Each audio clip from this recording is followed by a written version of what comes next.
अस्सलाम वालेकुम नाज़रीन, मैं हूं कामरान खान और आप देख रहे हैं शो न्यूज़। आपको पता चले कि आज आबिद अली गिरफ़्तार हो चुका है, जो कि गुजरपुरा रेप केस जो है उसका मरकज़ी मुलज़िम है। इससे पहले जो है शफ़क़त भी गिरफ़्तार किया जा चुका है। इस केस के हवाले से आपको बताते चले कि पंजाब पुलिस की जो कारकर्दगी है वो बहुत बड़ा सवाली निशान बन चुकी है कि इस केस में वज़ीर आला पंजाब जो है वो बाकायदा तौर पर इन्वॉल्व थे।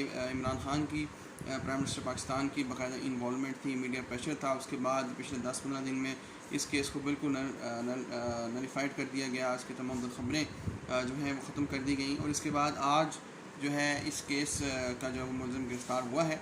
और इस गिरफ़्तारी के बाद जो सवाल ये उठाया जा रहा है कि अगर एक आम बंदे का ये केस होता, अगर ये हाईलाइट ना होता, अगर इस तरीके से ना होता, और जैसा कि हम सब जानते हैं कि पिछले कुछ दिनों में 2 से 3 जो है लड़कियों ने ख़ुदकुशियाँ की हैं, क्योंकि केसेस पंजाब पुलिस की रिवायती जो क्या कहना चाहिए कि इदारा जाती जो है कमी, उसके बायस वो नहीं हो सके और वो केसेस आज भी सामने हैं।